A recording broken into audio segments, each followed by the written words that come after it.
சற்று முன் கிடைக்கப்பெற்ற மிக மிக முக்கியமான செய்தி ஒன்று வெளியாகி உள்ளது. நாடாளுமன்றத்தில் திமுகவின் எம்பிக்கள் அமளியில் ஈடுபட்டுள்ளனர். சபாநாயகர் உத்தரவினால் அவையிலிருந்து வெளியேற்றப்பட்டுள்ளனர். என்ன காரணம் என்பதை இந்த வீடியோவில் முழுமையாக தெளிவாக நாம் பார்க்க போகிறோம். அதாவது மாநிலங்களவையின் எம்பி ராசா அவர்களுக்கும் திமுகவின் எம்பி திருச்சி சிவா அவர்களுக்கும் ஏற்பட்டுள்ள மோதல்தான் பரபரப்பை ஏற்படுத்தியுள்ளது. வந்தே மாதரம் பிரச்சனை விவாதமாக மாறியுள்ளது. இது பற்றி கிட்டத்தட்ட சபாநாயகர் எவ்வளவோ கூறியும் திருச்சி சிவா எம்பி கேட்காத காரணத்தினால் அவையிலிருந்து வெளியேற்றப்பட்டுள்ளார். அதாவது வந்தே மாதரம் இயற்றப்பட்டு சுமார் 150 ஆண்டுகள் நிறைவடைந்ததையொட்டி நாடாளுமன்றத்தில் இரு அவைகளிலும் சிறப்பு விவாதம் நடைபெற்றது. மாநிலங்களவையில் இன்று டிசம்பர் 9ஆம் தேதி நடைபெற்ற விவாதத்தில் திமுகவின் எம்பி திருச்சி சிவா அவர்கள் பேசியுள்ளார். தமிழ்நாட்டில் திலகர், நேதாஜி, சுபாஷ் சந்திரபோஸ், கஸ்தூரிபாய், கமலா நேரு உள்ளிட்டோர் பெயர்களது சாலைகள், திடல்கள், மருத்துவமனைகள் தமிழ்நாட்டில் உள்ளன.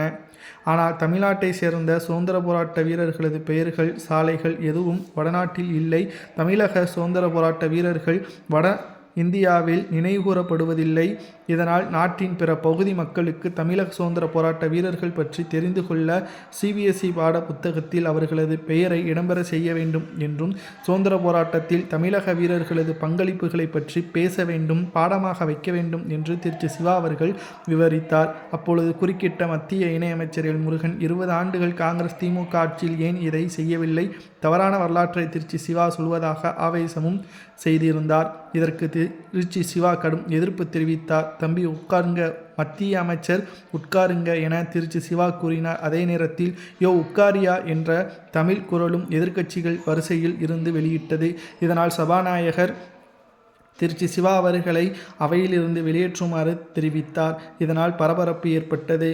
மேலும் இதனால் மக்களவையிலும் மாநிலங்களவையில் இருக்கக்கூடிய எம்பிக்களும் அமளியில் ஈடுபட்டதும் குறிப்பிடத்தக்கது.